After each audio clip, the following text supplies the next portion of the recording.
This episode is brought to you by Marvel Studios Echo. All episodes streaming January 9th, only on Hulu and Disney+. Rated TV MALV. Viewer discretion advised. Maya Lopez has betrayed her mentor, the notorious Kingpin. Now on the run, she returns to her hometown to prepare for the biggest fight of her life. Don't miss Marvel Studios' hardest-hitting series yet. An epic 5-episode event. Marvel Studios Echo. All episodes streaming January 9th, only on Hulu and Disney+. Hello, and welcome to Scare You to Sleep. I'm your host, Shelby Scott. I hope you enjoyed last week's experimental episodes. Please feel free to send me any feedback on any of my social media accounts. Judging by how well the kids episode did, I will definitely be doing another one of those in the future. Next week, we will return to our normal show, so remember to send in your stories.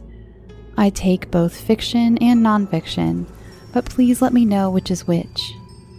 You can send them to scareyoutosleep@gmail.com. Now, this week, I am so excited, you guys. The Smile is one of my most popular episodes. If you haven't listened yet, please do.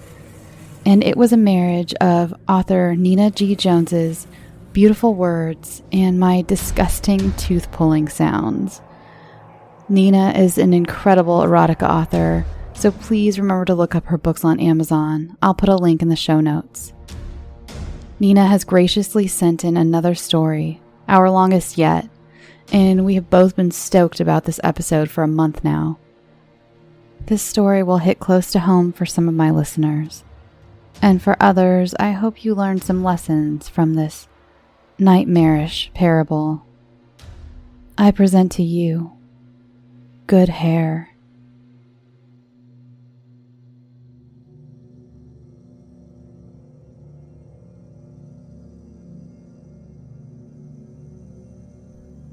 The antique warehouse was an endless, dusty maze. That was perfect for someone who just wanted to get lost. It was my first day off in weeks from working the front desk at one of those 24-hour gym chains. It paid like shit, but I had to take it, despite being embarrassingly overqualified. On top of that, I had to deal with my quick-to-anger boss, who we all knew was taking steroids, yet somehow didn't have much to show for it. I had a well-paying job last year, but the market crashed and the company went down and no one was hiring in the mortgage sector. I didn't have anyone to fall back on, being the only child with 2 deceased parents. The bills were piling up and I could no longer hold out waiting for something I felt I deserved. So I tidied up bathrooms on the hour and made sure people swiped their membership cards and stared at the clock. Then I went home and tossed in bed over which bill couldn't wait any longer to be paid. I was living on 20% of my previous income, and I had lost on a property I had to offload when I saw things starting to tank. I still had my condo mortgage, and losing it was one indignity I just refused to suffer.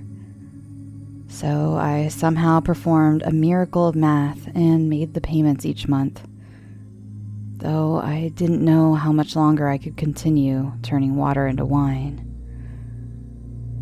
I couldn't afford anything at the antiques warehouse, but at least browsing was free and therapeutic in some ways. The rhythmic walking up and down the long aisles, the brownness of it all. Old dolls, leather goods, wooden chairs and chests, the dim lighting. The stale smell gave me a sense of perspective, that there was a time before things got this hard, and hopefully there would be a time after. It was a gray Tuesday late morning.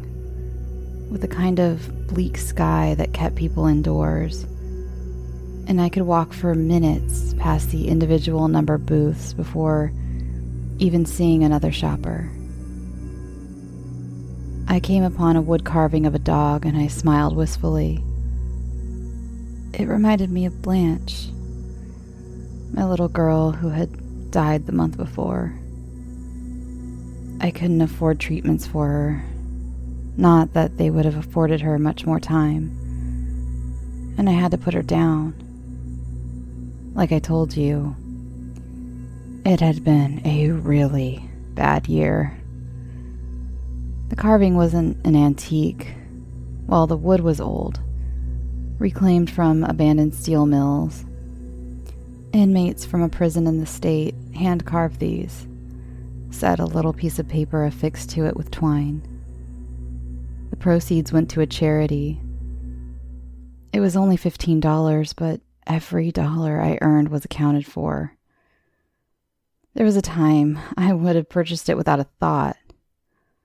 I would have taken it home and crouched down to Blanche as she greeted me upon my arrival.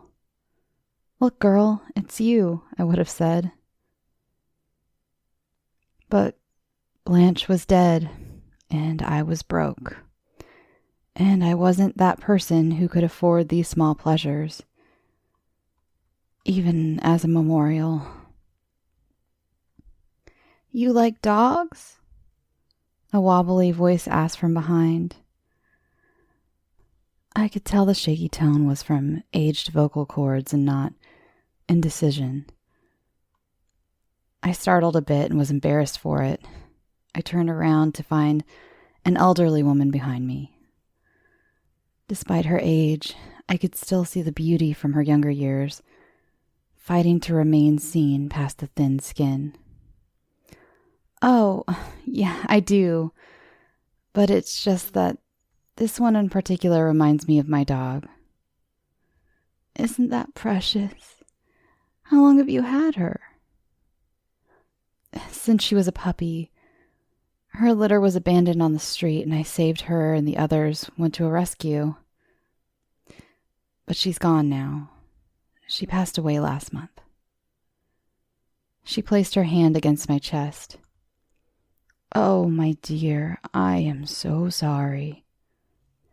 "It's okay," I nodded as I placed the dog carving back on the shelf. "Aren't you going to buy it?" she asked. I waved my hand dismissively at the carving. "Oh, no, I have far too many knickknacks cluttering my shelves." I had gotten used to lying about my newfound poverty. "It's funny. I noticed you from all the way over there." She pointed her shaky, veiny finger to the first booth in the aisle. A semi-transparent fringed kimono sleeve draped from her arm. "You have beautiful hair. Just stunning." "Thank you," I smiled bashfully, though the response was rote at this point. I don't mean to gloat in any way, I promise, but I was used to the compliment. I have a head teeming with long, voluminous, tight spirals that run down my back and up towards the heavens. The compliments are probably more a reflection of the rarity of its texture than anything. It makes me a human peacock. It gets attention, even when I want to fade into the browns and grays of a day like this. So instead of self-deprecation, which is often the reaction women fall back on when given a compliment, I find a simple "thank you" moves things along much faster. "Is it real?" she asked. "Mm-hmm," I nodded. "All mine." I was only mildly annoyed. It was another question I had to field regularly. In my mind, I would ask back, "Are your teeth, tits, or nails real?" But I never did actually utter the words. "What are you?" she asked, reaching to touch my hair. "What am I?" I repeated as I stepped back subtly. She didn't take the hint and ran her bejeweled hands over my hair. which caught every little flyaway. Without looking, I knew she was creating an instant trail of frizz on an already damp day. Like a pregnant woman's belly, people felt it was perfectly okay to reach out and touch this part of my body without asking. I didn't have the social energy to take a stand about it every time, especially to an old lady whose notions about personal space were likely outdated and who had no genuinely ill intentions. "Where's your family from?" "Oh, a bunch of places," I responded, shoving my hands in my pockets. It was then I noticed her hair, despite being pinned up, was exceptionally glossy and lush for that of someone her age, when hair had often deteriorated to a straw-like texture. Perhaps it was a wig. That wasn't uncommon for older ladies. From her floral silk top to her fresh manicure and round red lacquer lips, she was youthful in parts, despite clearly being elderly. In fact, I didn't know why I was so sure of her age, considering how many of her features belied it. It could be in her hands, which were sinewy and thin-skinned, or her voice, which vibrated with the loss of a robust and supple pair of vocal cords. Maybe it was the smell of her? A sharp, harsh, floral bouquet in amber mixed with the smell of talcum powder, and underneath it all, a faint layer of staleness. "You are a lovely girl. Exotic features, and so sweet to patiently speak with an old lady like me." "No," I chuckled shyly. "It's my pleasure." After a pause, she sighed. "I'll let you be on your way then." "It was a pleasure meeting you." She extended the last word into a question mark. "Sarai," I answered. "Judith," she replied. I left the booth, though I hadn't finished searching it. My social anxiety wouldn't have allowed for me to browse just beside her in awkward silence. I wasn't always like this, inside of my head and isolated. I had a pretty healthy social life and a boyfriend. He actually was the reason I moved out here.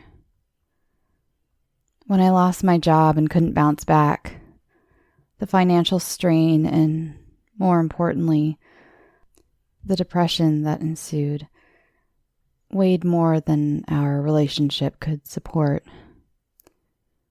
6 months after I lost my job, he moved out. I was prideful and embarrassed when it came to my friends. We used to enjoy weekend getaways, expensive meals, and drinks. They had managed to either survive the massive layoffs that plagued the country or had mommy and daddy to support them. I couldn't stand being the charity case, pretending I wasn't hungry or allowing my sympathetic chums to buy me a drink. So I stopped accepting invitations, stopped checking in with friends. I just drifted between my condo and work. I didn't want to make my tenure there feel at all permanent, so I didn't hang out with any of my coworkers when the opportunities arose. Now I see it's like a muscle. Conversation, openness, social graces. The more I retreated, the smaller my world became. The more anxious I felt around new people, the less able I was to make friends or initiate contact. All I could think about when that woman approached me was how I could make her stop, how I could go back to the meditative sound of my boots clacking along the old plank floors, and how I could go back to wallowing in silence about all the things I was no longer. I had wandered about for another 20 minutes or so before deciding things had gone from relaxing to dull. My next stop would be a consignment shop down the road. Just as I was walking out the door, a man called out from behind the counter. Yes? I was surprised that he knew my name. This is yours, he said, handing me a small bag. I don't understand. I didn't buy anything. Someone did, so you might as well accept. I gave him a nod of acknowledgement and timidly took the bag from his grasp. I stepped outside into the damp, early November air and pulled out the dog carving. A piece of paper was folded inside the bag. Forgive me if I was presumptuous, but I sensed how dearly you loved Blanche. I couldn't let you leave without it. I've been on this earth long enough to know when someone wants something, so I hope you'll accept this gift. My heart swelled in a way it hadn't for as long as I could remember. My throat thickened and my eyes filled with moisture. I choked it all back with difficulty, as if swallowing rocks. I had felt the harsh, unforgiving reality of the adult world for the first time. I had been lucky, and I took it for granted. Now, I had been reduced, so this small gesture, at this moment in time, felt like she had given me a dog carved out of pure gold. I walked down the front steps of the warehouse entrance and was surprised to spot Judith getting into her car. I didn't want to yell, so I scurried down the steps and jogged toward her. She was beginning to pull away when I gently tapped on her window. She lowered it, a smile forming across her lips. I thanked her before she could say anything. My pleasure, sweetie. I know you said you didn't have any space, but I felt it in my heart. I really do appreciate it. The emotions rushed up to the surface again. What's wrong with you? I thought to myself. I just had a really tough year, and this was such a kind gesture. The woman smiled, this time placing her hand over mine as it rested on the driver's side door. There was a slight, consistent tremble, another hint towards her age I must have picked up on before. She squinted at me as if some new thought had sprung into her head. Can I ask you something? Of course, I said. Please feel free to say no. It's just, I'm actually in a bit of a bind.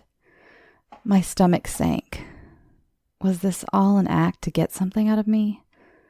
Had I just been suckered? My dog sitter, Ileana, had to move away, and I am very particular about who watches my dog. I see your tenderness towards your girl, and I feel I could trust you with my emerald. My little girl. I didn't know you had a dog, I murmured. I didn't feel it was appropriate to mention as you were mourning yours. I acknowledged her thoughtfulness with a wan smile. Here she is. Judith pulled out a photo from her visor. Emerald was not the stereotypical white fluff ball one would expect for a woman like Judith, but a huge Rottweiler. Next to the dog was a beautiful woman, with espresso skin that glimmered even in an abused photo. Her hair was closely shaven to her skull, and her white smile beamed like moonlight against her dark skin tone. Her lips were enviably pillowy, and she confidently painted them with a bright coral lipstick. Is this Ileana? I asked. Judith nodded. Ileana radiated, and I wondered if I could replace someone who appeared so vibrant even in a beat-up photo. I pay very well, $40 an hour. I could also use some help with basic things like groceries and errands if you're interested. That was almost 4 times what I made per hour at the gym. If this worked out, maybe I could cut my hours there and work for Judith. We talked a little longer, and it turned out she needed someone that Sunday, which worked perfectly with my schedule.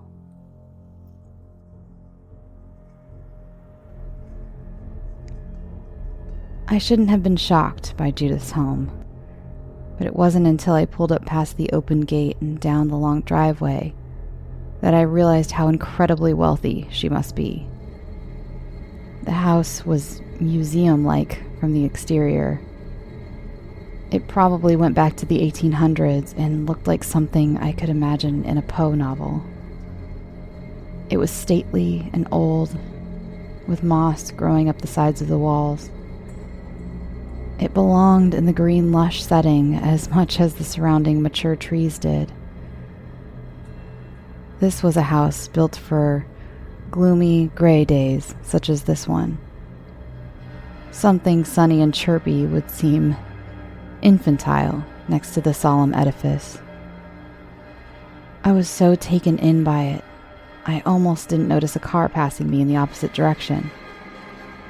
Glancing over only just in time to see a woman inside. Her face bandaged in an unusual way, from the nose down. We locked eyes for a moment, and she looked away. I had arrived early and assumed she had just ended a social appointment. After I parked, I debated for a bit whether knocking on her door so early was rude, but I wanted to impress her with my promptness, so not making it known would defeat the purpose. Judith saved me from my own indecision by opening her front door. "You're early?" Emerald ran out as I exited the car. "Don't worry, she's friendly." Her shout was brittle as Emerald jumped up and nearly knocked me over. "No, Emerald, no," Judith ordered with a dearth of authority. It was an exercise in human manners more than canine. I pushed Emerald down and said, "Sit," in a husky voice I conjured to gain more respect from dogs. She complied. "You are a natural.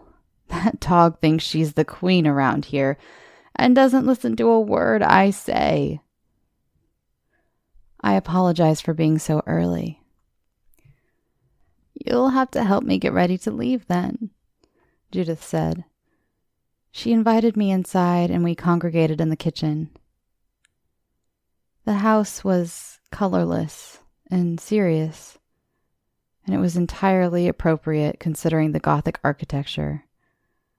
I asked if I had interrupted something because I saw someone leaving. She assured me through a chuckle that it was a friend who had recently gotten a nose job and who was getting a little stir-crazy recovering at home. The house was immaculate, and everything was neatly stacked. Nothing was given to chance. That made sense. Wealth like this could afford a staff, a live-in staff at that. Yet, there was a noticeable silence that indicated we were alone. And because of this perfect orderliness, a corner of a folder haphazardly sticking out of a built-in desk drawer so that it was bent and twisted was all the more noticeable. My eyes wandered over to it and then back to her when she clutched the edge of the counter. "Would you be a darling and grab me a water? I'm feeling a little lightheaded." She pointed me to a specific cupboard where she said she kept her thermos. I had to turn my back, and when I did, I heard her moving behind me. I wouldn't have thought anything of it except that when I had handed her her water, I noticed the drawer was now closed, and the folder was gone, and so was her sudden dizzy spell. Anemia, she claimed. I'll be back tomorrow morning. Everything you need to know about Emerald is on this sheet. I glanced over it. It was nothing out of the ordinary. The easiest $40 per hour I would ever make. I asked her about Wi-Fi, which must have been very millennial of me. I'm sorry, dear. I don't use the internet. And I should warn you, the reception out here is terrible. You'll need to use the landline in the event of emergency. She sensed my immediate angst. But there's cable. With that, she was gone. Even with Emerald, who mostly napped, the house was overbearingly hollow. For a while, I watched TV and hopelessly glanced down at the empty spot on my phone where there was typically a line of ascending bars. I'd grown used to the constant contact, the feeling of never being alone.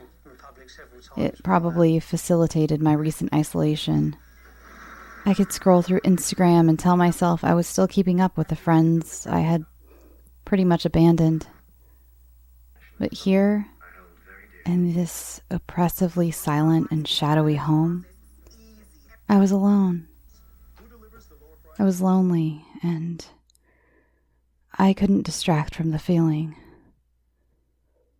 With a frustrated huff, I tossed the remote on the sofa and got up. Was it rude to give myself a tour? I was house-sitting, in a way. Besides, Judith hadn't shown me my room for the night. Mentioning going up and down the long staircase sometimes made her hip act up. Instead, she wrote it on the sheet like directions to some faraway destination. Go up the stairs and to the far end of the hall. The last room on the right. I first explored the ground level. It wasn't surprising. The kitchen I had already seen, the den where I was watching TV, a formal dining room and a living room, a Four Seasons room. I was more curious about the second level. What could a single elderly woman like Judith do with all that space? I tiptoed up the stairs as if I was doing something wrong, despite rationalizing I wasn't, and was greeted by a long corridor at the top. Dark plum carpet lay from wall to wall, and every single door was closed. I told myself it would be less intrusive of me to walk to the end of the hallway and accidentally open the door across from mine. A simple mistake versus me purposefully nosing around. I was greeted by a room that looked like part of a museum tour. Emerald green florals and velvet adorned ornately carved furniture. I smirked. She must really like that color. Then I went to mine. It was ruby and lush. My inhibitions had easily waned, and I went to the next, a sapphire blue room. I was beginning to see the theme. I should have known from all the costume jewelry on her fingers that she had a taste for these things. Each door I opened displayed a room decorated in some sort of jewel tone. But when I got to the last one, I made an attempt to turn the handle, and it did not budge. It must be her personal bedroom, I thought. I turned to walk back down the hall to give my ruby room another once-over when I heard something. It was the faintest sound. In fact, I almost hadn't heard it. I stopped in my tracks, wondering if the almost imperceptible whine was an old floorboard squeaking underneath my foot. The place went silent again. The verdict? My mind was playing tricks on me. I wasn't used to being alone in a house this big.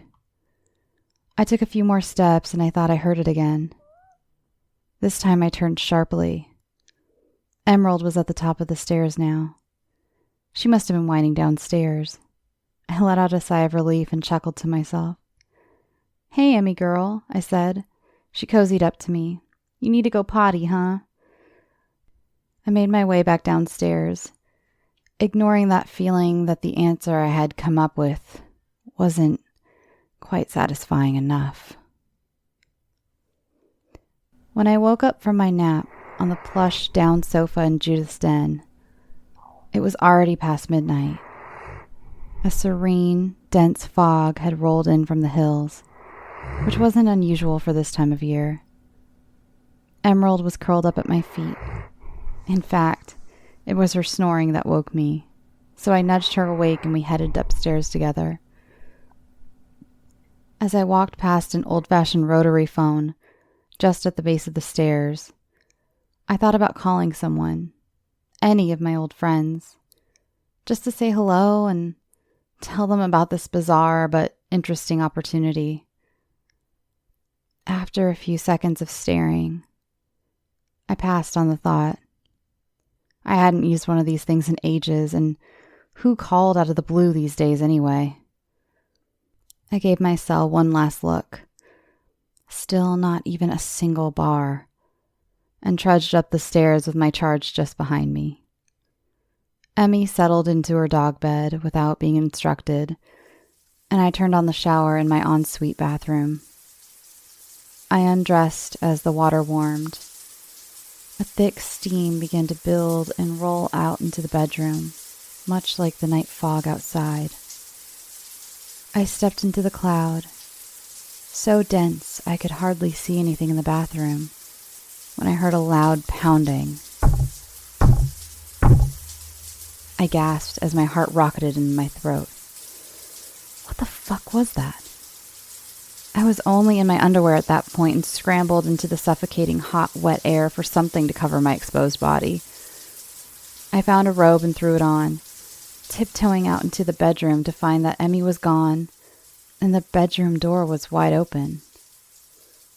I couldn't remember if I had closed it securely or not. Each heavy breath in my chest shuddered as I searched my thoughts for what to do. Instinctively, I thought about grabbing my cell phone, but remembered only the landline worked. It hadn't seemed so important before, but now that I needed it, I remembered in all my wandering, I had only seen the one, and it was at the base of the stairs. I'd have to walk down the long, dark hallway, past a dozen closed doors just to get to it. The pounding started again, this time without the white noise of the shower crowding my hearing. It was louder, and it erased any notion that I was alone in the house. I searched the room for anything I could use as a weapon, but even the lamps were sconces. Everything was bolted down or built in.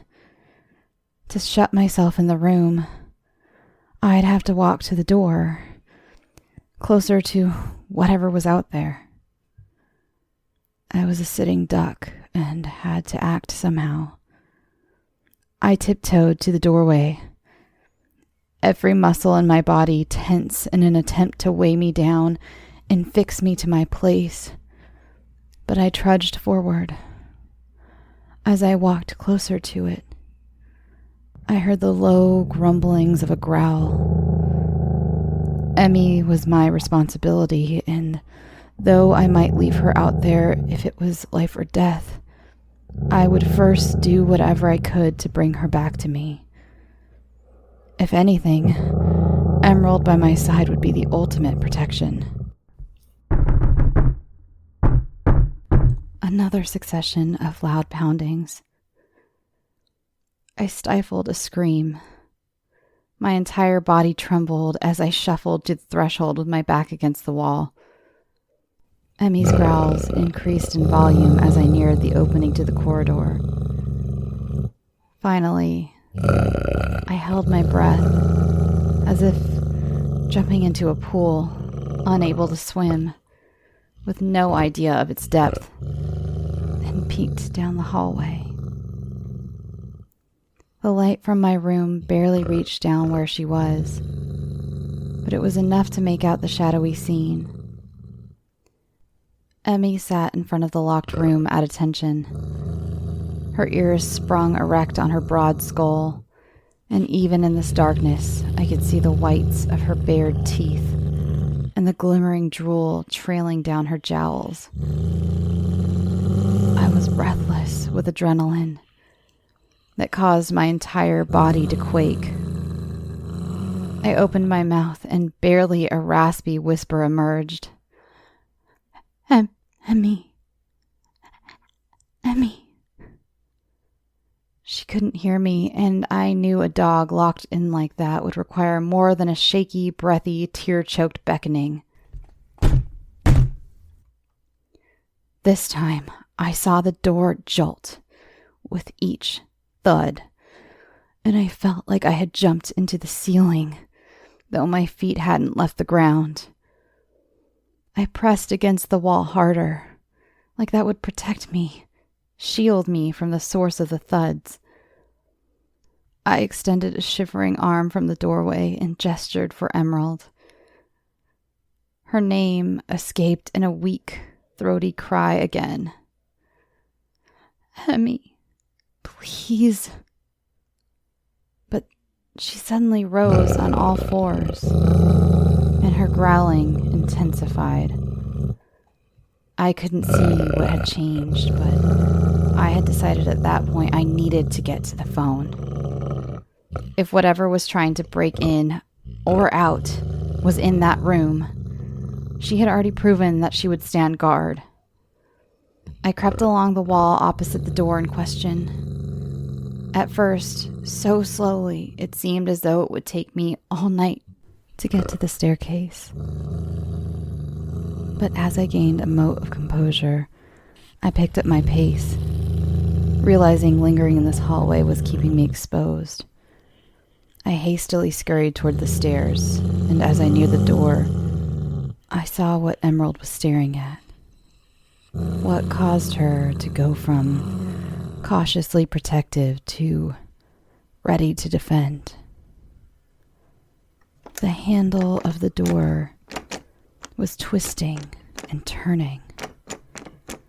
The clanking sounds of the old brass doorknob, a terrifying reminder of what little stood between me and whatever was trying to come through.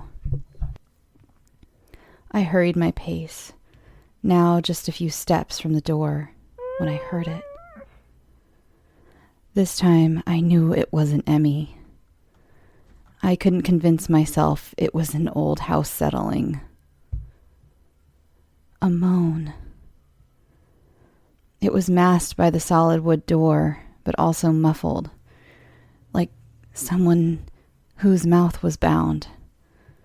Then another, fainter, but also more distinct sound. A female voice. Help us. I froze, unable to will myself to move. It was as if my body or brain was insisting I listen. I wish I could say I bravely called out to those voices.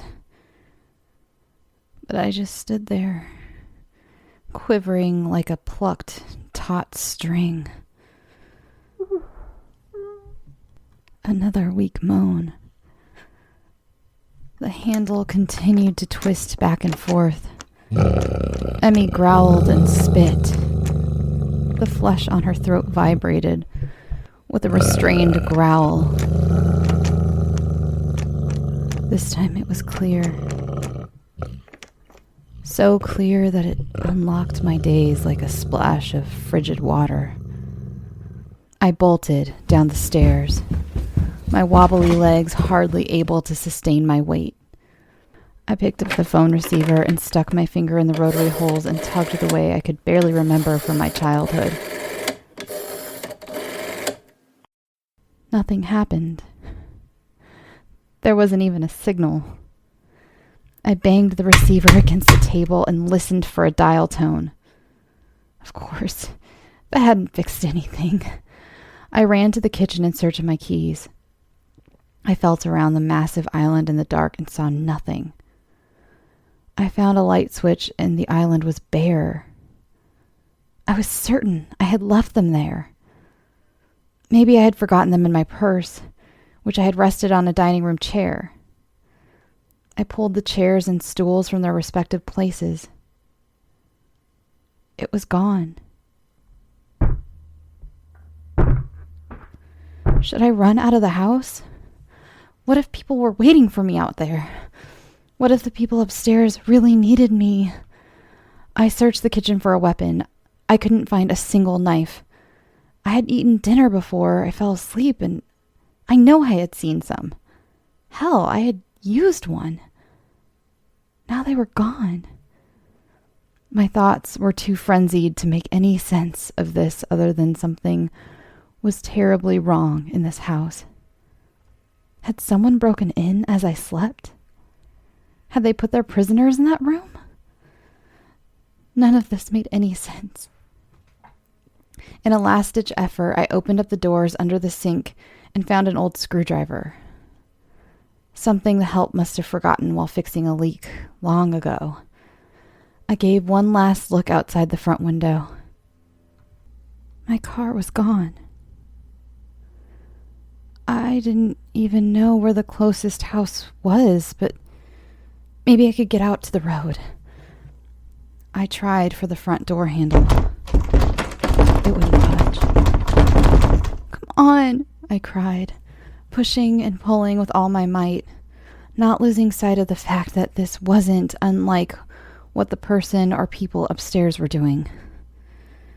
I ran to another door, locked as well. Shut up! I screamed, just as much to the thudding upstairs as to the deafening pulse in my head. I tried it all, but the windows wouldn't shatter. No door would budge. I was trapped.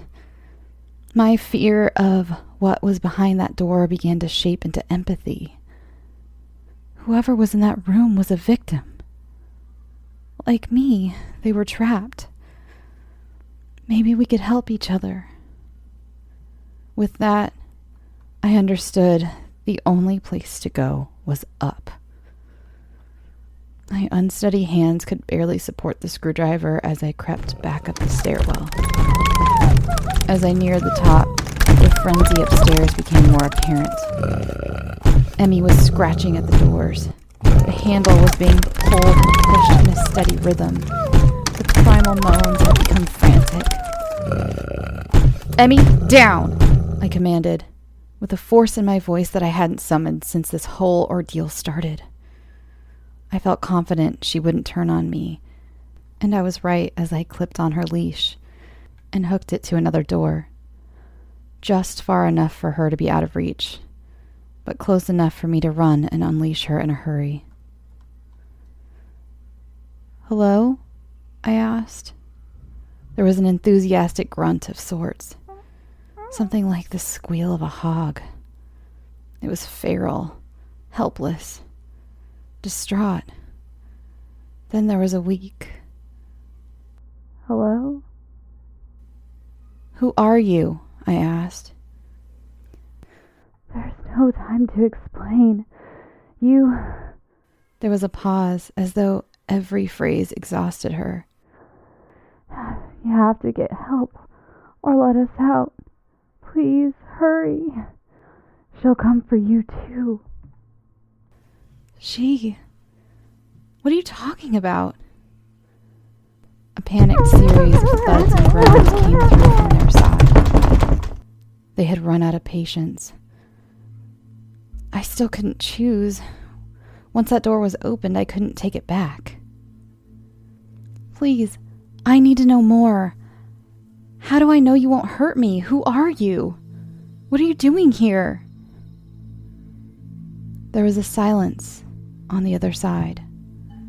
It lasted for seconds and created a cavern of emptiness where relentless chaos had been just seconds earlier.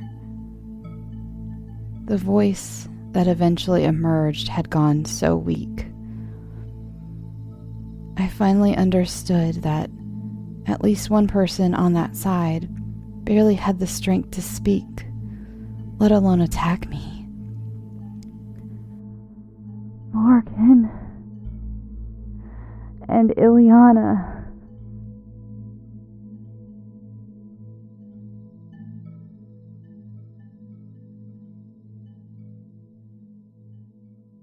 As many Scary to Sleep fans know, I've been going through a lot of changes in my life. And one thing I've been doing is getting my finances much more organized, and that includes paring down some of the subscriptions I pay for. It feels like everything is a subscription these days, be it for the gym or streaming services or music, the list goes on. And something that has helped me tremendously is Rocket Money. They not only helped me cancel subscriptions that were a pain to try to do myself. Have you ever tried to deal with some of these companies directly? It's just a headache. Rocket Money also alerts me when the subscriptions I did keep go up in price, giving me the ability to weigh my options and keep those little extras that add up oh so quickly in check. Rocket Money is a personal finance app that finds and cancels your unwanted subscriptions, monitors your spending, and helps lower your bills. I can see all of my subscriptions in one place, and if I see something I don't want, I can cancel it with a tap. I never have to get on the phone with customer service. Rocket Money has over 5 million users and has helped save its members an average of $720 a year with over 500 million in canceled subscriptions. Stop wasting money on things you don't use. Cancel your unwanted subscriptions by going to rocketmoney.com/scareyoutosleep. That's rocketmoney.com/scareyoutosleep. rocketmoney.com/scareyoutosleep.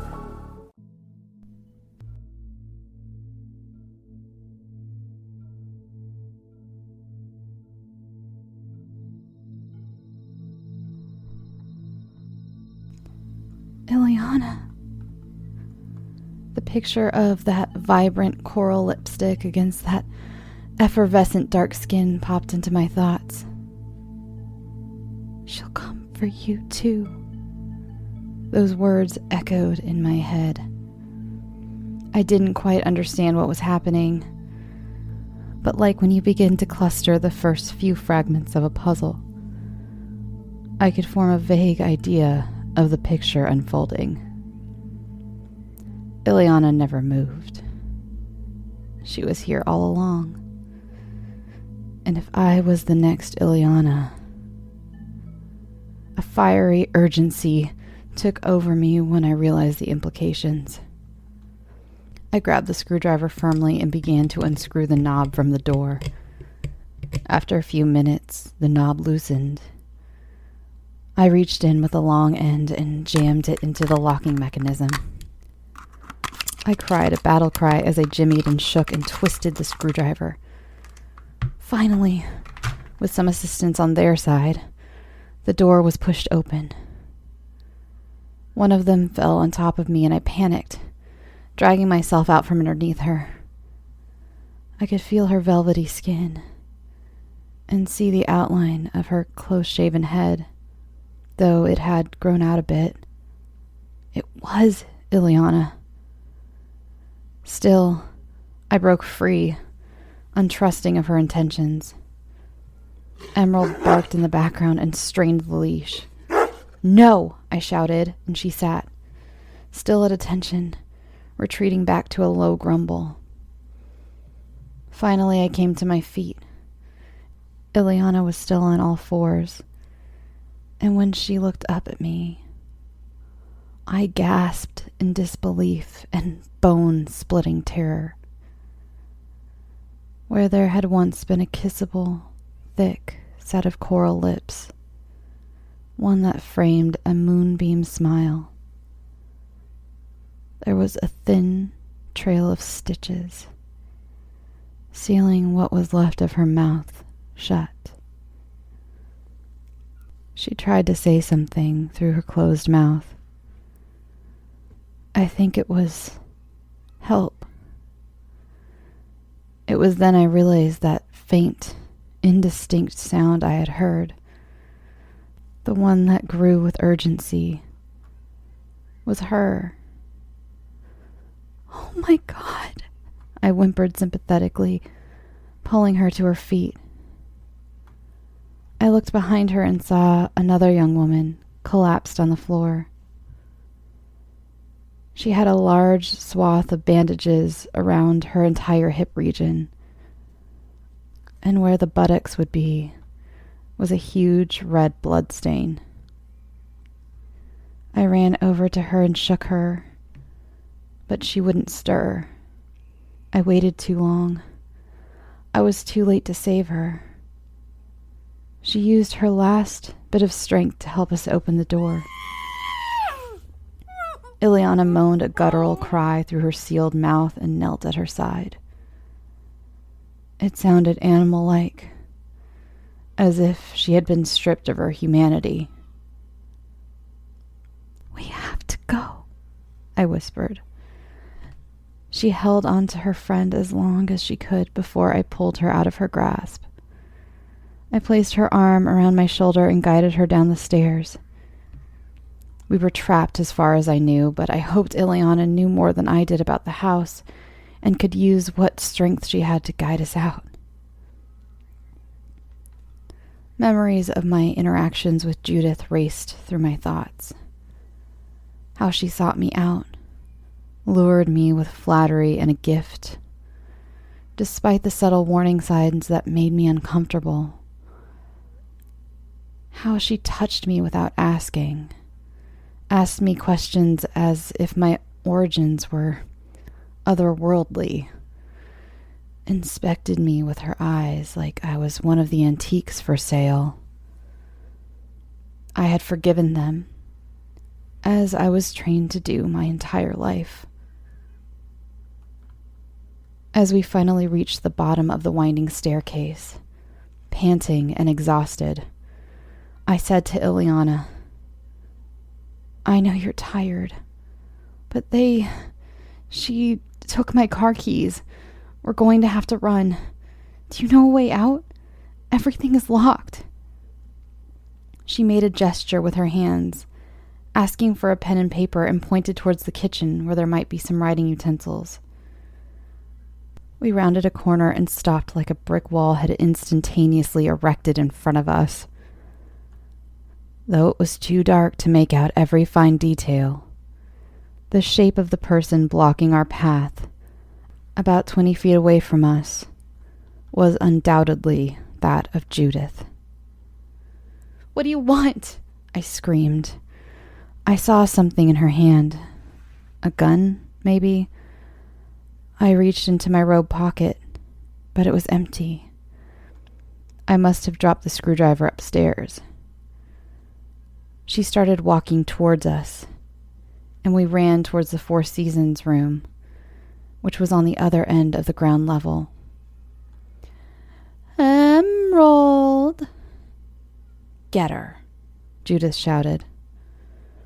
The old woman quiver still evident in her voice, but this time she spoke authoritatively and at a volume I didn't think she was capable of. Like some canine Manchurian candidate, I heard her bound down the stairs. It devastated me to know Emmy was in on it all. Her growling at the door wasn't to protect me. It was to keep them in.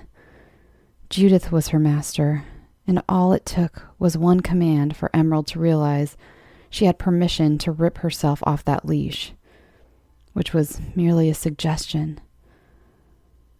I wouldn't let Ileana go, and her muted whimpers echoed against my ears as we hobbled toward uncertainty. We were close. I could see the glass walls and the fog outside. Maybe I could close the door behind me and secure us in there. We were just feet away when Emerald slammed into our backs, like one giant clenched fist. We fell forward, and she stood on my back, blobs of saliva raining down on me.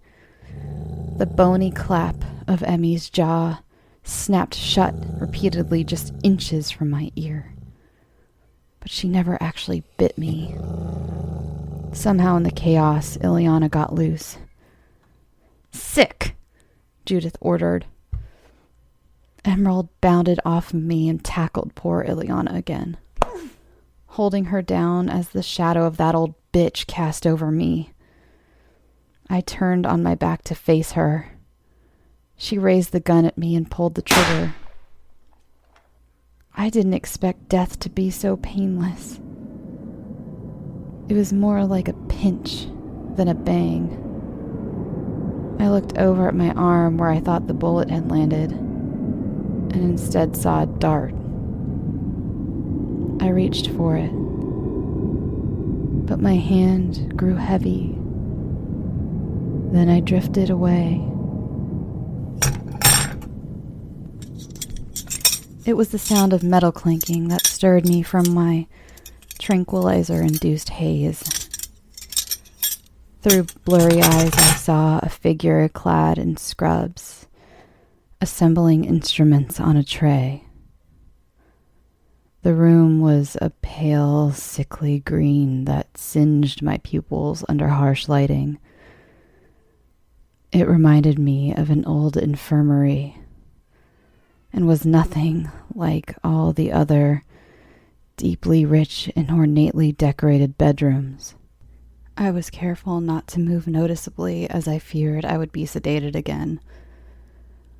The room smelled overwhelmingly of bleach, but it couldn't entirely hide the sharp metallic odor of blood.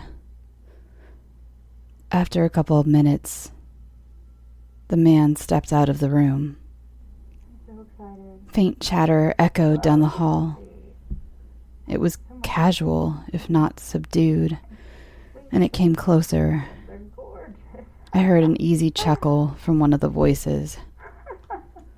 "Oh my goodness!" A voice that was not Judith's exclaimed. She clasped her hands over her mouth. Their footsteps moved toward me, and I closed my eyes. "Isn't it beautiful?" Judith asked. I felt fingers in my hair, kneading and tugging on the tight coils. Based on what I had seen of Morgan and Ileana, I finally understood why I was there. It was absurd, I thought, that either of these women would want my hair. Judging from the way they handled it, neither of them would even know what to do with it. It enraged me that they thought they could just steal from us. Our bodies, our most personal possession, was to be used for what was useful to them, and what was not, discarded. She had a bit of a rough go tonight, so you can only imagine how gorgeous it will look, freshly styled. "So do you want it?" Judith asked. "Do I? Of course. I want it all. Will I get her lips too?" she asked. "I think I have a better candidate, but we would need to move quickly. I don't know how much longer she'll last." Their footsteps paced away, and I crept my eyes open. They were walking toward Morgan's limp body on a gurney. One of her arms hung off the side, as there was no care for her comfort. They hadn't even bothered to tie her down like they had me. She was a slaughtered cow that had been whittled down to its last useful bit and would be in the trash soon enough. Even nearly dead, the blood drained from her face, I could see she was stunning. Her toffee-colored skin was prickled with freckles, her hair a tangle of box braids. "Oh, those are nice," the woman said of Morgan's lips. "I like her hair too. but I think the braids wouldn't work in my profession. You know, she thought for a moment to herself. My daughter is an Instagram influencer, and if I'm being honest, she's an obnoxious little bitch who just siphons our money to post inspirational quotes and travel the world. But you know, you have to support them in their endeavors. Her cackle was artificially cheerful, as though her vocal cords were constructed of hard plastic. Anyway, I bet she would love these braids. Judith had 3 folders in her arms. 2 looked brand new, but one had a bent edge. I would assume from hastily trying to slam it into a desk drawer in preparation for an early guest. I thought back to my early arrival. The woman with the bandaged face. Judith pretending to act faint so she could hide the rogue folder. Judith opened one of them. I'm sorry. Anything off of this young lady would have to be done tonight, so your daughter would not be a candidate. Besides, I'm afraid these are extensions and would defeat the purpose of why you're here, as you want the most organic, authentic experience. You want the hair to take host on your scalp and grow. You don't want regular trips to the clinic for lip and glute injections. You want to own these parts. You want them to be yours as if you were born with them. Judith's tone was inspired. A saleswoman through and through. Well, if you get another head of hair like that can be implanted, I'll pay double, so McCarley can have it if she wants. You'll be the first person I call, Judith said with a smile. She glanced up at the clock. We have to hurry. This one is looking exceptionally pallid. Let's look at your glutes quickly. They went over to the final table, where Ileana was on her stomach. Wow, the woman giddily exclaimed. Now that is an ass. She poked it and let out an excited squeal. So firm and muscular. I could do squats for years and my ass would never do that. This is so exciting. She paused and bit her lip. I only have one concern. She is so much darker than me. We couldn't be further apart in skin tone. Judith nodded assuringly. Rest assured, once your transplant has taken and healed, you will have the option to tattoo it to match your skin, just like we did your breasts. And though the breasts were somewhat lighter than this highly melanated specimen, I can assure you we can still get a match. The woman clasped her hands in excitement and giggled. That is great news because I want that ass. Well, let's get you prepped. Judith called the surgeon in, and within a few minutes, the future recipient of our hair, lips, and ass was unconscious. The number of stateside clients has increased significantly, the doctor noted, as a surgical glove snapped against his hand. Judith replied, pleased with herself. They are a little more cautious here, as am I, but once they're sold, they practically beg you to take their money. After all, where else are they going to go for this? She paced along the room, admiring her operation. Then their friends all get terribly jealous. Once one friend has bigger lips, more curves, exotic hair, they all start flooding in. At that point, it sells itself. She took a few steps toward Morgan. How's Lips doing? The doctor sighed. pulse is weak, but she's still breathing. Her blood is flowing, which is all I care about right now. We just need to get started. Judith turned towards me and I closed my eyes. I felt her lift a few locks of hair. Let's get started with this one. You already know this is the highest ticket item today.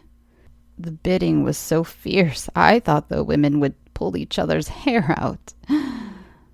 More money for us, then, the doctor quipped, and they had a chuckle. Judith added, I want to ensure that this is our primary focus, then lips, then buttocks. Does that work in your professional opinion? The donor scalping and suturing to the recipient's skull takes a while, so I'd prefer to do the lips first, but I'm sure it'll be fine. His footsteps moved towards Morgan. I need to hurry, though. We can always put her on ice, but you know the success rate is much higher with live donors. You need to stop selling asses first. They barely last long enough after that for me to harvest the rest of the parts. Asses are in high demand, Judith argued. The doctor sucked his teeth. I'm going to use a local on the women today. I don't want any complications with the tranquilizer in their systems. Whatever works and keeps them down, she replied flippantly. Unlike earlier today when you failed to keep them sedated. The doctor huffed. I had to take Flora to Equestrian. Susan fucking dropped the ball. Can't you afford a nanny with all that money I pay you? Judith scoffed.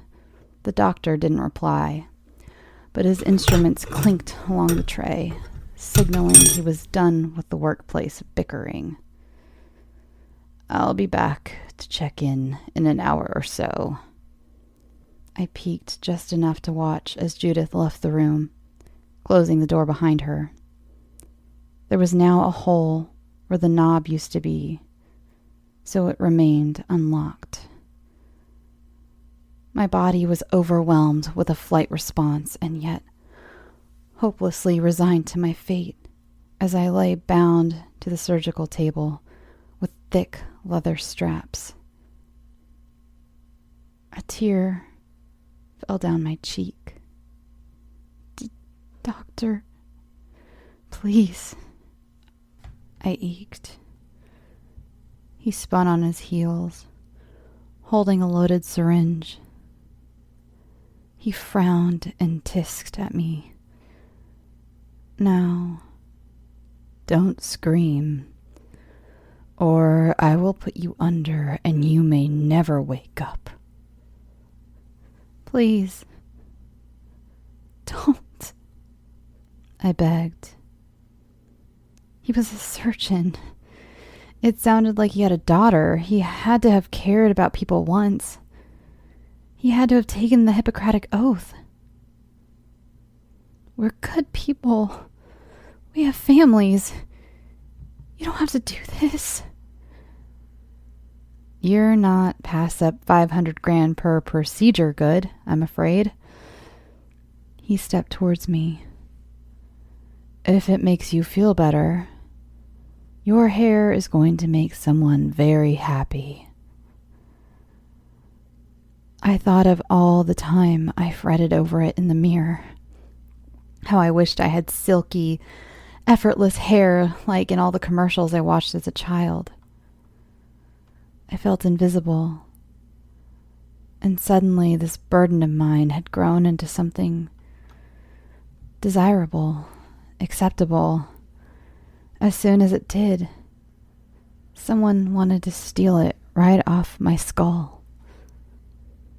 I wondered if Ileana ever stormed out of a dressing room in a rage over why nothing fit her thick butt and small waist. I know I did. These things that we lived with, we toiled over, we were made to feel insecure about. We were now novelties for someone else. Exotic rarities that earned top dollar. Would they tire of my hair and Ileana's butt and Morgan's lips and swap them out like Mr. Potato Head pieces long after we had given the greatest sacrifice for their vanity? Ileana, are you awake? I called out. She opened her eyes, but I saw the resignation, the finality. She wasn't going to make a sound. Now, if you say one more word, I will put you under. The doctor pressed through gritted teeth. This won't hurt. I promise. He slogged over to me with a large syringe.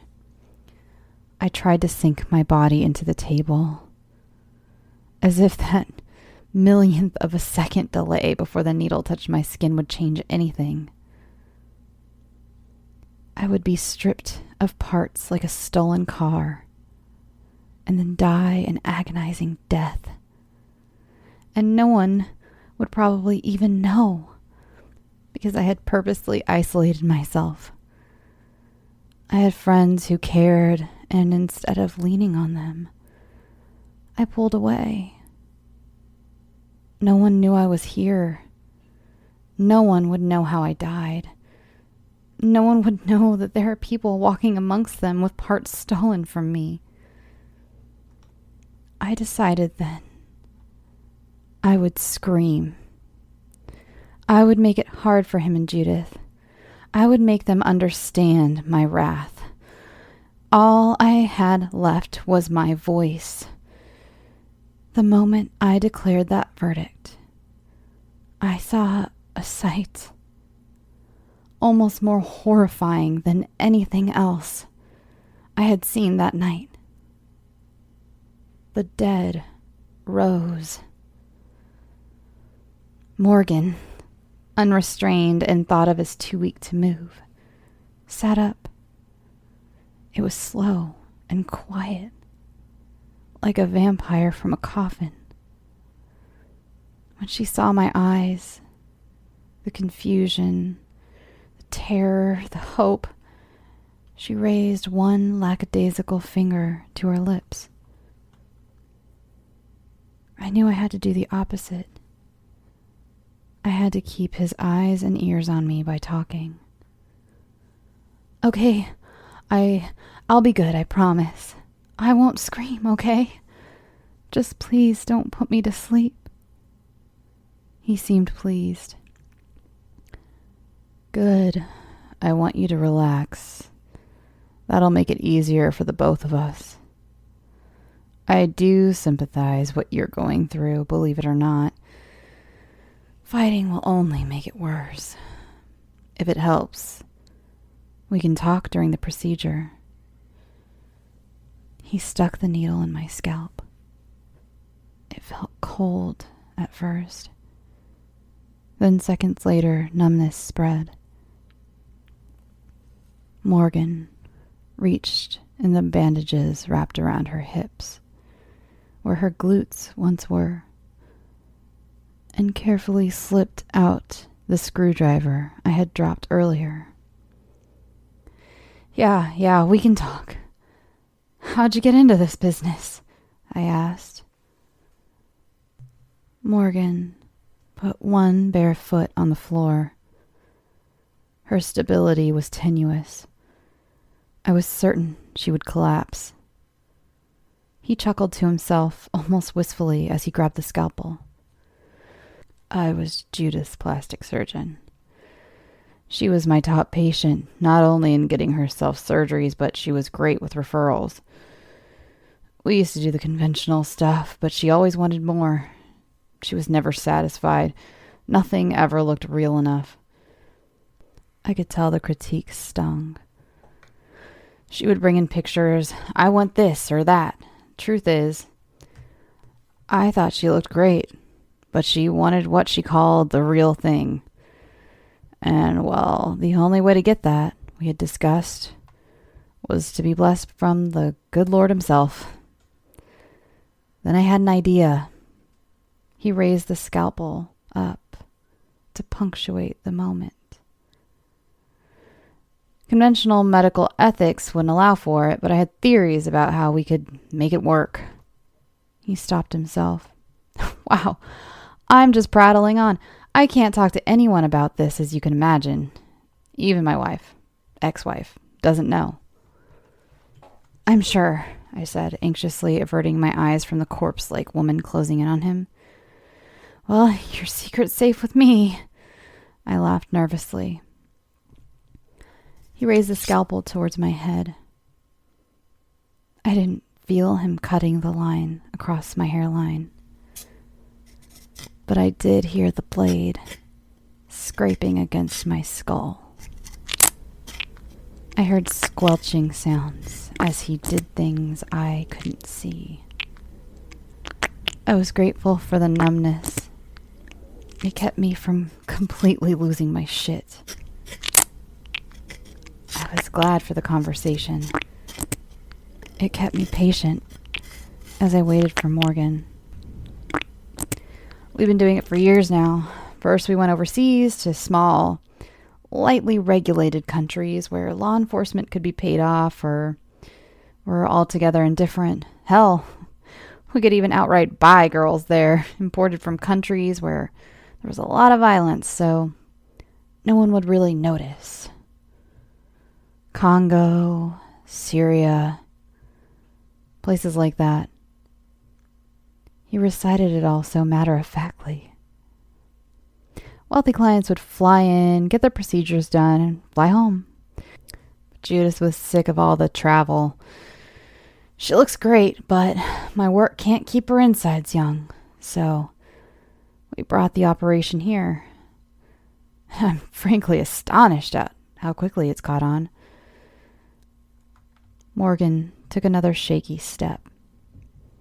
I wanted to scream at her like a football coach. Come on, Morgan, push.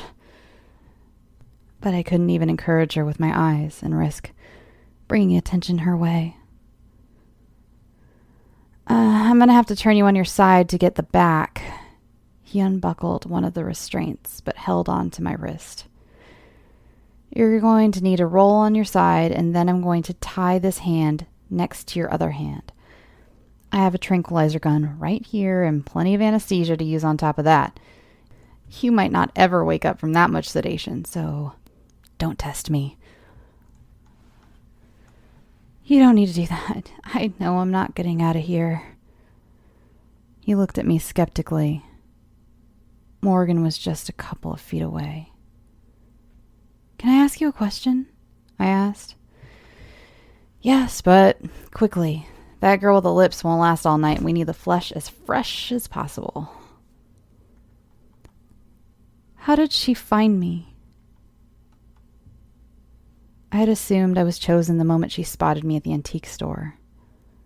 But her comments about a bidding war had made me realize her plans for me may have extended further back. He pursed his lips and lightly nodded his head as if to say it was a good question. It's funny, I usually don't know these things, but she has had her eyes on you for a while and has mentioned you many times. She saw you getting lunch around where you used to work and knew someone would pay big for you. He patted some white gauze against my head, and when he pulled it away, there was a bright red stain in its center.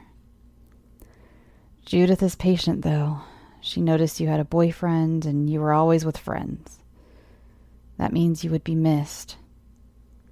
Usually she went for girls who wouldn't be, those from bad neighborhoods or foster homes, prostitutes, and the like. He paused for a moment and I heard him returning to work on my head. You were like her white whale. Then she saw you weren't going to lunch anymore, and she had someone looking on you, hoping she could find a way in. You'd lost your job, the boyfriend moved out, then you stopped walking your dog, so she figured it was out of the picture, and she decided that would be the perfect time to get you. There'd be no trace of you left behind. People would assume you left or committed suicide, and there wouldn't be an abandoned dog to cause suspicion. He snickered to himself. She actually told me she almost ruined it after all that work. She was so excited to finally meet you that she wrote your dog's name on a card she gave you, but later she realized you hadn't actually told her the name. He laughed, as if reciting a serendipitous story to a friend. The one restraint still bound to my wrist rattled against the metal bar with a scorn so deep my bones quaked. She watched my life fall apart.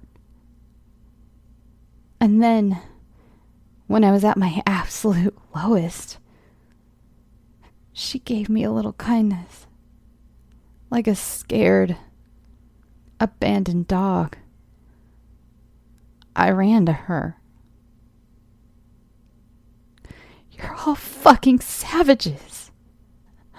All of you, I sneered. His relaxed face contorted with anger. He slammed down his scalpel. That's it, he said. You're wasting my time. Morgan shoved the screwdriver into the side of his neck. His eyes widened so much that I thought they would plunge from their sockets. In shock, he stumbled a few steps back and reached one hand onto the screwdriver handle before yanking it out. Blood shot out of the small hole in his neck, but he still raised the tool towards me.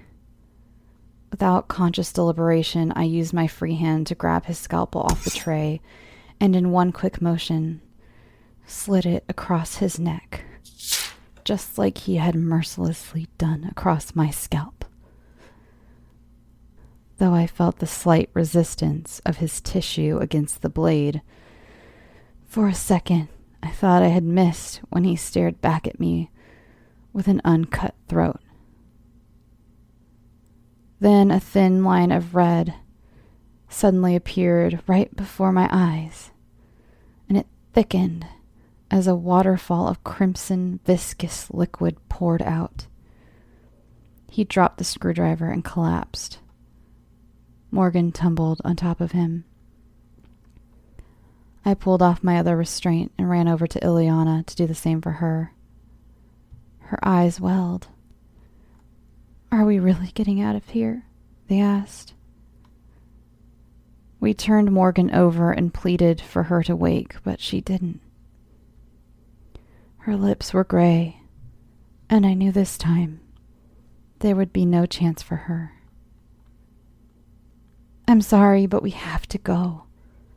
She's gone, I said with as much sensitivity as the situation could allow.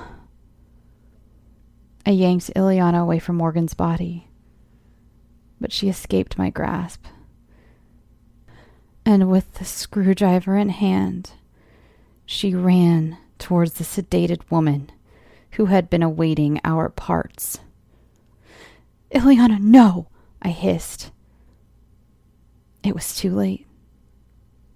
She plunged the screwdriver into the woman's chest, and it let out a sickening, dull thud.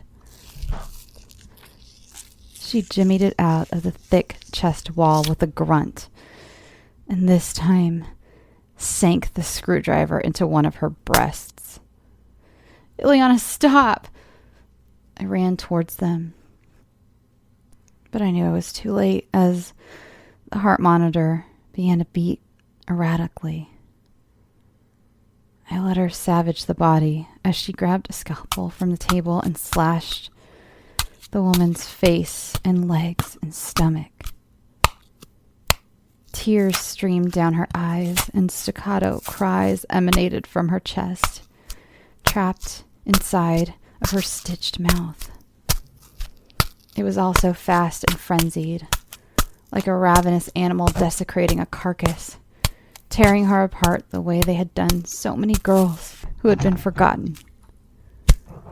In one final symbolic coup over the woman's body, she pulled her pale upper lip and carved it off of her face.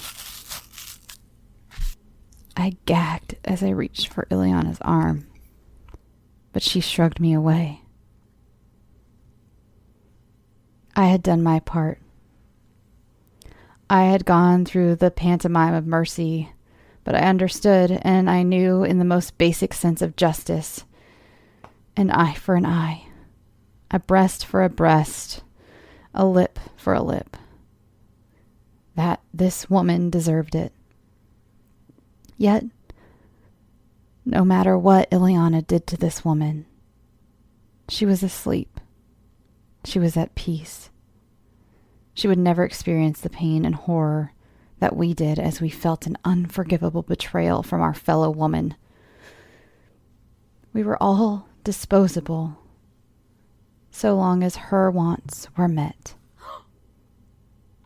A loud gasp came from behind us. I swung my head to face it, and there was Judith, standing at the doorway, hand over her mouth. A metallic clinking sound behind me rattled along the floor, and I turned to see that Ileana had dropped the scalpel, her wrath making way for fear. Her decisive, firm grip had dissolved into an impotent, shaky hand. This time when I looked at Judith, I saw all the dead women fused to her body. Those creaseless, plump lips, her dark, thick hair, her robust curves, the things she had stolen to cover up the rotted soul inside of her. Each part represented dead, forgotten girls. Women no one cared about enough to notice when they had gone missing. Women who the police would assume had run away or had it coming because of where they were from or how they made a living. Women desperate for money, affection, family. Women whose most valued assets were their body parts and what pleasure they could bring to some other person who had a greater perceived value. It was my turn to be the one filled with rage. "You disgusting old bitch," I growled, lunging forward. She ran like a coward and screamed a new command at Emerald. Kill. After a few loud footfalls, Emerald burst into the room just as her owner scurried down the stairs. Ileana screamed through her clenched mouth as the bitch barreled towards us. And acting on pure instinct, I grabbed the tranquilizer gun lying on the table beside me and fired.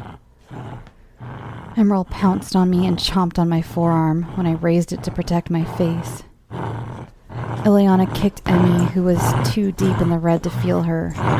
But within seconds, her feral attack went limp. If it wasn't for the blood dripping from her mouth, she'd have looked like a sleeping angel. Together, we pushed the heavy dog off of me. Ileana haphazardly wrapped my chewed-up arm, and we made a run for it. The front door was wide open, and as we ran towards it, we saw the taillights of a car speeding down the driveway. That thieving psycho had gotten away. I looked at Ileana, not sure what to do next, and she dangled a pair of Mercedes keys in front of my face. The doctor's car. I grabbed them, though I wasn't in great shape myself. Ileana could hardly walk without assistance, and we hopped into the silver car. I sped away, feeling outside of myself, barely able to focus on the dark road ahead. My injured arm rested on the center console as I white-knuckled the steering wheel with the opposite hand. When we screeched past the gate and onto the main road, I adjusted the rearview mirror and unveiled a startling reflection. My scalp was peeled back a quarter of the way, exposing my skull. I wish I could explain what it feels like to look in the mirror and feel as though you are disconnected from your own body. I still couldn't feel a thing on my skull, and so my mind simply could not accept the fact that that was me in the mirror. That I had been scalped. I slowly raised my injured hand to the exposed, wet bone. And when I felt it under my fingertips, I released a hollow breath, a silent scream. Ileana grunted loudly and pulled the steering wheel. I looked up and saw we were swerving off the road, but she had overcorrected and we tumbled down a ravine. You may think that fear is finite, that you can only get so frightened before it's all the same dreadful rush. But no, there are levels and shades, and the combinations are endless. As we toppled down, our bodies rattled like pinballs. I felt a new cocktail. By the time I had been stable enough to talk to the police, days had passed. Believe me, I tried through drug-induced hazes to plead for the police. At least that's what a nurse told me. I remembered nothing. The police visited my room when the hospital felt I was stable. They sat patiently as I told them every last detail. I explained the urgency of the matter, how she could be anywhere in the world. She was evil and needed to stop before she could find another doctor to corrupt. Ileana could confirm it all, I told them. The detectives both looked at each other uncomfortably. We're sorry, but she didn't make it. It was hours before someone had even spotted the accident. She passed away at the scene. The bed rattled as my body shook. She couldn't be dead. That's not how this story ends. She couldn't have survived all that to die alone on the side of the road like roadkill. Listen, Sarai. I want you to know that we are taking this investigation very seriously. In fact, while you were recovering, we learned of the doctor because the car you crashed was registered to him. We found the house you were held in. Relief came over me as I realized that perhaps they were going to tell me they found Judith. And we did find some of what you spoke of. He hesitated, and I wasn't sure if he wanted me to say something. Some? I asked. We found the doctor, and he was dead, just as you described. We found the instruments he used on you. We found the other girl. Her autopsy lines up with what you just told us. Even the dog was there, still unconscious when we arrived. But there was no trace of this woman, Judith. The house was owned by the doctor. That dog was also his, a companion he got for himself after his wife divorced him. And as we speak, we have a team digging up the property. We have already found bodies. You were right about there being other victims, but up until now, there's no evidence he had any help. The middle-aged blonde woman that you said Ileana attacked, there was no such person at the scene. There's no evidence anyone other than the doctor and his dog was with you and the two other women. You have to check his old patient records. Judith, I realized I did not know her last name. Are you saying I'm lying? His eyes were sympathetic, and I felt his pity.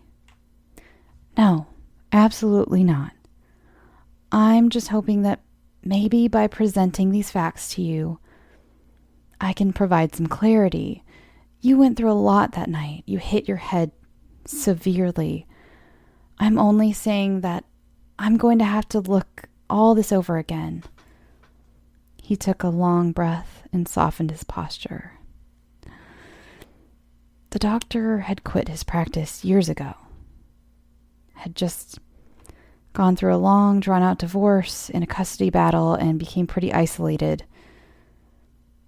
He also had a rough divorce in a previous marriage. It's possible he was taking out his anger on women. No, this was a business. We were being stripped for parts. I almost cringed at myself when I said it. I knew I sounded crazy. I knew it sounded medically impossible. I knew he didn't believe me. And I realized Judith had done to the doctor what she had done to me. She made him think they were a team, but she monopolized on his isolation. Not only was he her surgeon, but he would be her scapegoat if need arose. I realized that she probably wouldn't be in his old records because, of course, her real name wasn't Judith. That would be incredibly reckless for someone who was such a meticulous planner. I insisted he go to the antique store, ask the person who worked there about the gift she had gotten me. He said he would, but when he left, I realized he could explain it all away. The woman's image had somehow imprinted, and when I was kidnapped by this crazed serial killer doctor who mutilated women of color for fun, I had snapped. My brain couldn't accept that this man wanted to torture me just for the thrill, so it brewed this half-cocked story. A reason behind all of the madness. What about the woman who Ileana killed? Maybe her family would report her missing, but she could have come from anywhere in the country. Would the dots ever be connected? Would her family fight for answers, or would her globe-trotting daughter just be grateful she was gone so she could inherit everything? When the bodies were all found, Dr. Ziegler was labeled the parts collector. The lore took on its own life, especially because there were so many unanswered questions. No one could figure out how he got the girls. They presumed he either snatched them or lured them with the promise of cheap plastic surgery. Can you believe that? The media had spun it to make these poor, innocent girls look like they were willing to follow the shady doctor to their deaths. The victims had slowly been spun to look like they were the architects of their own demise. But it was their vanity that had led them to him. Many of the victims were sex workers, so it was easy to believe that they would be suckers for cheap cosmetic surgery. The detective insists he believes me, but can't prove the woman exists. She may as well be a ghost. I had been offered money to tell my story as his only survivor, but I'm not ready to be a spectacle. Someone tried to consume my body, and I won't let curious onlookers consume my trauma for their entertainment. They will all pity me and insist I have lost my mind, when I know she was real. I still see that picture of Ileana in my head. It helps me imagine who she was before this horrible fate fell upon her. It also reminds me that I failed her. Maybe someday I will be able to tell the story when I'm strong enough. I can tell people how hard Ileana and Morgan fought to survive. Maybe it will help me forgive myself. no matter how much therapy I do, no matter how many times I revisit that day, no one will convince me that Judith didn't exist. I still keep the little dog carving she bought me.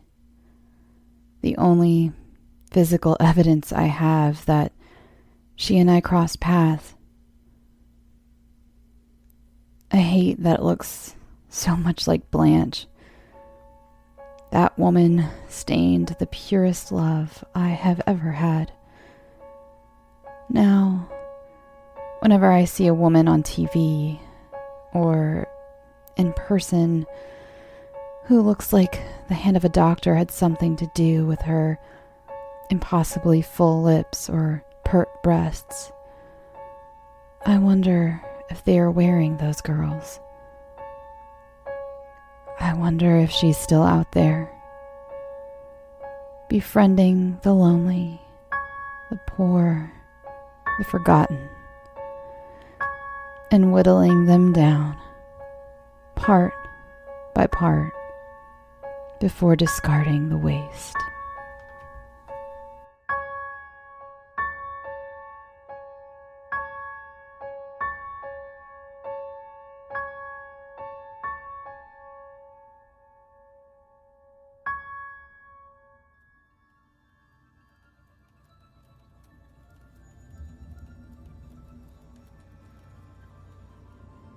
Thanks for listening. I hope you enjoyed tonight's story. Remember to check out our sponsors and use my offer code so I can afford to keep creating special and extra long episodes. And thank you so much to my Patreon donors. If you'd like to become a donor, visit patreon.com/scareyoutosleep to see my different tiers. If you donate $5 or more, I'll even send you your very own Scare You to Sleep sticker. Special thanks this week to my newest donors, Michael Brown, Matt Bertuzzi, Stephen Long, and Emily Yell. Thank you from the bottom of my heart. Remember to rate and review on iTunes.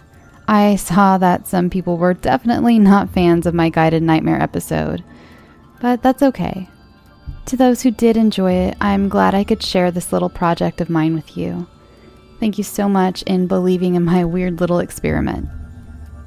You can follow the show on Instagram and Twitter at Scare You to Sleep. Join the Facebook group. We've had a lot of fun there lately talking about episodes and sharing pictures of your pets. Come join so you can point me in the direction of the latest creepy YouTube videos. Please answer the questions. It just makes it easier for us to figure out who is and isn't trying to teach us to mine bitcoins or selling us on Herbalife.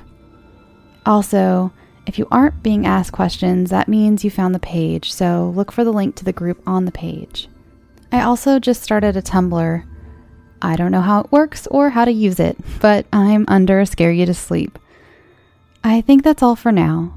You can find a link to Nina's Amazon author page in the show notes, as well as a link to Helix. Now, go get some sleep. Sweet dreams.